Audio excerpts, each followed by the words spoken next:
A deserted road, potholes like craters, voices rising in panic, rain starting to fall. And there, in the middle of it all, one yellow Danfo bus dead on the road.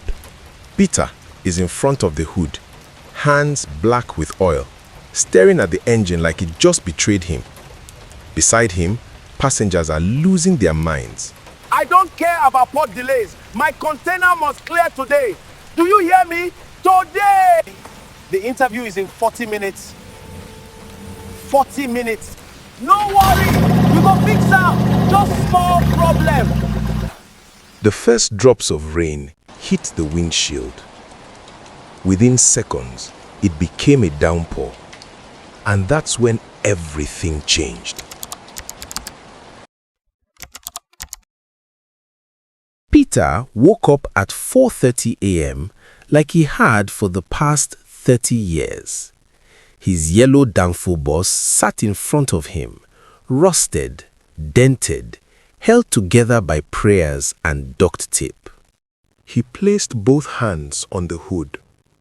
The metal was cold, and he said a prayer. I know say you get better things to do, but this bus now my only hope. My children's school fees I never pay finish. Just help me make this bus start. Help am reach evening. Just today. He didn't know yet that today the bus would die, but it would also teach him how to live. Michael stood in front of the cracked mirror, adjusting his borrowed tie for the 15th time.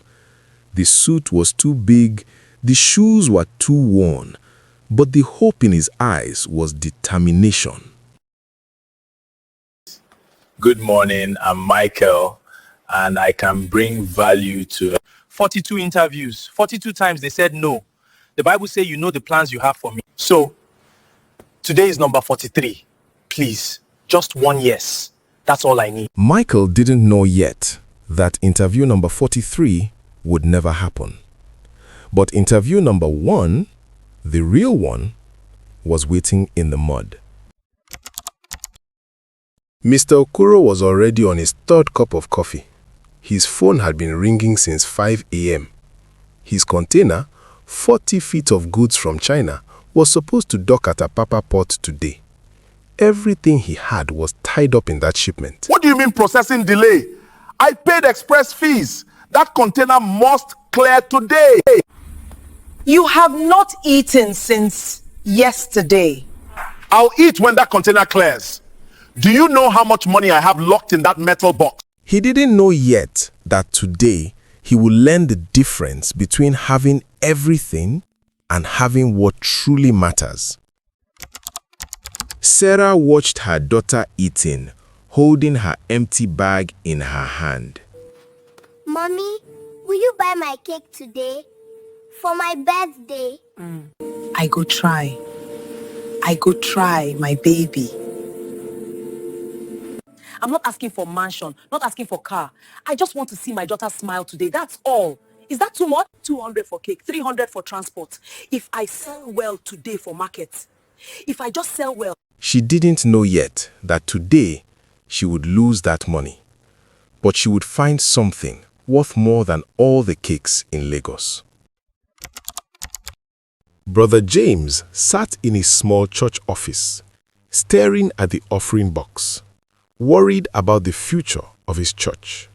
I've been preaching your word for 10 years, telling people you are faithful, you are provider. Are you there? Because I'm sitting here feeling like a fool. People are hungry and I'm telling them about bread of life. People are suffering and I'm quoting prosperity scripture. If this is real, I need a sign today, something. Show me I'm not wasting my life. He didn't know yet that today God would answer him, but not with a sign from heaven, but with strangers in the mud. Peter's bus crawled through morning Lagos, picking up passengers one by one. Michael climbed on at Ojuelegba, clutching his folder. Sarah at Mushin, clutching her handbag. Okoro at Anthony bus stop, clutching his phone. Oshodi! Oshodi! Kilometer 12! Enter quick! I no get change, oh! Each person carrying their own burden. They just didn't know yet that they were all heading to the same storm. Madam! I say enter with your change. Which kind of wahala be this? Where? I no get change. Give me my correct change, abeg. When Okoro climbed on, the atmosphere shifted. His white kaftan was too clean. His shoes were too shiny. He looked like a man who had walked onto the wrong movie set. Tell me something good. What? Still at the port? Do you people think I'm running charity? Oga, rest now. All of us get our own problem. Are you talking to me? Brother James climbed on at the next bus stop, lost in his own thoughts. Ah, man of God. God go bless our journey today. Kilometer 12 is where Lagos keeps its deepest secrets. The kind that swallows tires and dreams in equal measure. Peter saw the pothole too late. It was massive, several potholes filled with dark water. The engine don't die. You're joking. Please tell me you're joking. Everybody, find shelter. This bus roof they leak. Move! They stumbled into the storm, running through instant mud. Across the road, barely visible through the rain, a rusted metal shelter. They crashed under the shelter like shipwrecked survivors, dripping, gasping, staring at each other with wild eyes.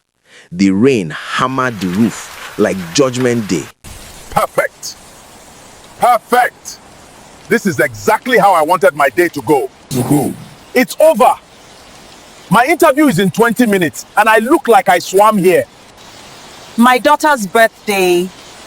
How do I buy her a cake now? You! This is your fault. What kind of useless driver hits a pothole that size? Oga, you think I plan am? Now Lagos roads. I have the most important meeting of my life and I'm stuck under this shelter. At least you had a meeting to miss. And then the arguing erupted, loud, bitter. What Each did you person say? blaming the next for what the storm had taken. And then they felt it, a shift in the air. She was suddenly standing at the edge of the shelter, just outside the rain, dressed in white that shouldn't be white after walking through that storm, smiling like she'd been invited to a party.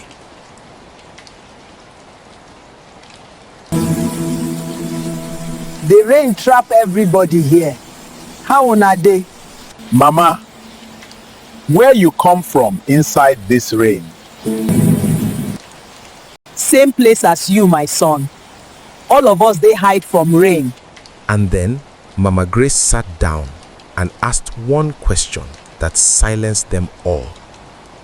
What did you wake up with today that you still have? In the long, uncomfortable silence that followed, they began to answer. Sarah still had her daughter. Michael still had hope for his future. Okoro still had his family. Peter still had his boss. And Brother James still had them. People who needed what he'd forgotten to give. Mama Grace smiled. They had discovered the answer they needed themselves. Mama Grace posed a challenge. She told them the bus won't fix itself. The container won't clear itself. Sarah's daughter won't celebrate herself. So what will they do? Sit here and cry or push? When Okoro hesitated, worried about the mud ruining his expensive kaftan, Mama Grace said simply, "Mud washes off. Regret doesn't. Choose." The rain eased, but thick red mud now stretched ahead. Peter explained to them that if they pushed the bus to dry ground, it would start. Together, they waded in, organized themselves, and pushed with everything they had. The bus groaned and moved. Then they realized Mama Grace was gone. No footprints in the mud. She had vanished. They climbed back onto the bus, muddy, soaked, transformed, no longer strangers. On that ride, everything changed. Okoro offered Michael a job. Sarah gave to the church. Peter offered his connections. Brother James realized this muddy bus was more church than his empty building ever was. And Mama Grace is seen walking past Kilometer 12 bus stop. On its side, written in chalk, were these words: "The storm outside cannot break what the storm inside has already built."